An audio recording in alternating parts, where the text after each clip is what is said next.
Hello दोस्तों, एक बार फिर से आप सभी का स्वागत है मेरे YouTube चैनल वर्चुअल एक्सप्लोरर पर।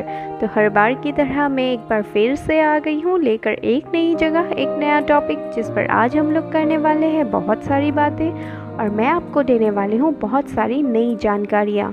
तो बिल्कुल देर नहीं करेंगे, वीडियो की तरफ चलते हैं। आप वीडियो को अंत तक ज़रूर देखते रहिए और अगर अच्छा लगे तो लाइक, शेयर एंड सब्सक्राइब कर लीजिएगा। दोस्तों, आप सभी को पता ही होगा, भारत के उत्तर पूर्वी प्रांत के असम राज्य की भूमि जो हमेशा से ही आश्चर्यजनक और विस्मयकारी स्थानों, स्मारकों और मूर्तियों का भंडार रही है। कई बार लोगों को अपने आसपास की किंवदंतियों के कारण अजीब और गर्व भी महसूस होता है। चारों ओर की हवा मानो अपनी अतीत की कहानी हमें सुना रही हो।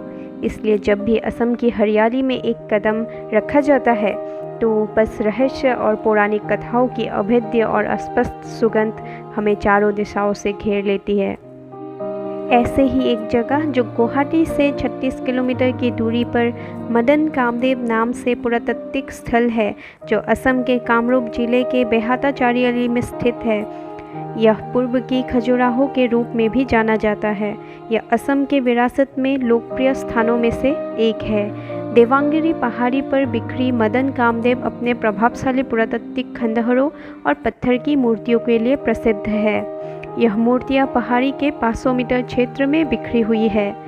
नित्यरत मूर्तियां अप्सराओं, देवी देवताओं, राक्षसों, नागों, ग्रिफिन जानवरों, फूलों, पुरुष और महिलाओं के सुंदर नक्काशी के साथ मंदिरों के कुछ खंडहर भी मिलते हैं।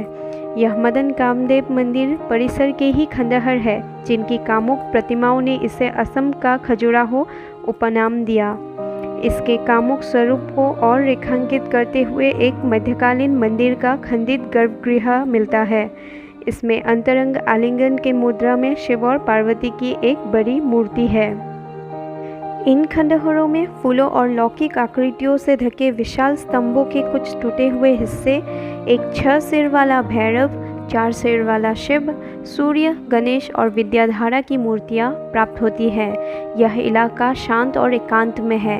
यह निश्चित रूप से नहीं कहा जा सकता कि इस मंदिर परिसर का निर्माण किसने और कब करवाया था।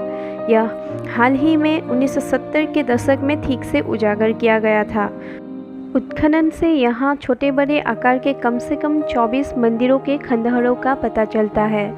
यह सब सदियों से घने कोहरे में ढके हुए थे। मदन कामदेव मंदिर परिसर असम के प्राचीन इतिहास में एक मौन लेकिन जीवंत काल का प्रतीक है। इतिहासकार इसे 9वीं से लेकर 12वीं शताब्दी के बीच यह मंदिर का निर्माण पाल वंश द्वारा मानते हैं। उस समय असम कामरूपा नाम से जाना जाता था और पाल वंश का अधिकार था। पाल उत्तर भारत के कई प्राचीन और मध्ययुगीन राजवंशों में से एक है जिसके बारे में बहुत ही कम जाना जाता है। इतिहासकार एल बरुआ के अर्ली हिस्ट्री ऑफ असम में इसके बारे में विस्तार से वर्णन किया गया है। भास्कर बर्मन का कामरूपा साम्राज्य 655 ईस्वी से लेकर 900 ईस्वी तक के बीच म्लेच्छ वंश तक गिर गया। इस वंश का अंतिम राजा त्यागी सिन्हा था, जिनका समय 890 से लेकर 900 ईस्वी पूर्व तक माना जाता है। वे बिना उत्तराधिकारी ही मारा गया था। रईसों ने राज्य में अराजकता के डर से ब्रह्मपाल नाम के एक साहसी व्यक्ति को शासक के रूप में चुना, जिनका समय 900 से लेकर 920 तक माना जाता है। इस तरह कामरूप में पाल वंश अस्तित्व में आया। बंगाल के पाल बौद्ध धर्म के प्रतिष्ठानों का संरक्षण किया करते थे, वहीं कामरूप के पाल हिंदू धर्म के संरक्षक थे। उन्होंने असम में बड़ी संख्या में मंदिरों का निर्माण करवाया। उनके समय में ही प्रसिद्ध कामाख्या मंदिर को प्रमुखता मिली। इसके अलावा हिंदू तांत्रिक पूजा के सबसे महत्वपूर्ण ग्रंथों में से एक कालिका पुराण की रचना पाल वंश के दौरान की गई थी। कामरूप में पाल वंश 1100 ईस्वी तक समाप्त हो गई। मदन या कामदेव हिंदू प्रेम के देवता है। लोक कथाओं के अनुसार भगवान शिव के तप को भंग करने के लिए उन्होंने शिव को क्रोधित किया था। उनके क्रोध से मदन राख में बदल जाता है। अंत में पार्वती के कहने पर उन्हें पुनर्जीवित कर देते हैं। जिस स्थान पर कामदेव मूल स्वरूप प्राप्त करते हैं उसे ही कामरूप नाम से जाना जाने लगा। जिस स्थान पर कामदेव अपनी पत्नी रति से पुनर्मिलन करते हैं वही आज हम मदन कामदेव के रूप में जानते हैं। असम का पुराना नाम कामरूप कामदेव के नाम से ही लिया गया था। समय के कालचक्र में मदन कामदेव कहीं खो गया था। जंगल उन्हें निगल गया था। कोई नहीं जानता कि यह कैसे बर्बाद हो गया। संभवतः इस भूकंपीय क्षेत्र में आए अनेकों भूकंप में से किसी एक द्वारा ही यह नष्ट हो गया था। 1826 में असम में अंग्रेजों का आगमन होता है। मदन कामदेव के अवशेषों का सर्वप्रथम संदर्भ ब्रिटिश सेना के अधिकारी कैप्टन एडवर्ड डाल्टन, जो ईस्ट इंडिया कंपनी के एक प्रशासक थे, उनके द्वारा दिया गया था। 1855 में वे असम में तैनात थे। असम के इतिहास में रुचि रखने वाले शिक्षक तारानीकांता शर्मा ने 1943 और 1949 के बीच कई बार लोगों तक इस जगह के बारे में पहुंचाने के लिए अपने लेख प्रकाश किए, लेकिन उन्हें सफलता प्राप्त नहीं हुआ। 1976 तक यह स्थान फिर कहीं खो गया था। इस बीच यहाँ चोरों गांव के लोगों द्वारा इस स्थान से कई सामग्रियाँ उठा ले गए। इस तरह कई महत्वपूर्ण कलाकृतियाँ हमने खो दी। 1977 में पुरातत्व विभाग असम ने कामदेव परिसर के महत्व को पहचाना और अपने संरक्षण में लिया। उनके कल्पना के परे यह जगह व्यापक रूप से फैला हुआ था।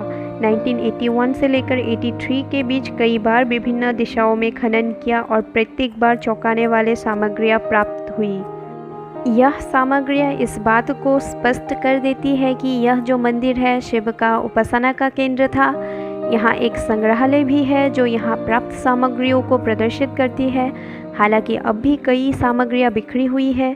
इतिहासकार अभी भी इस जगह और यहाँ के सामग्रियों का रहस्य को तथा मंदिर कब और किसने बनवाया था यह सटीक रूप से नहीं कह पाई है, लेकिन यह पूर्वोत्तर भारत के रहस्यों में से एक का एहसास पाने के लिए यह जगह बिल्कुल सही जगह है और आप सभी को एक बार वहाँ बिल्कुल आना चाहिए।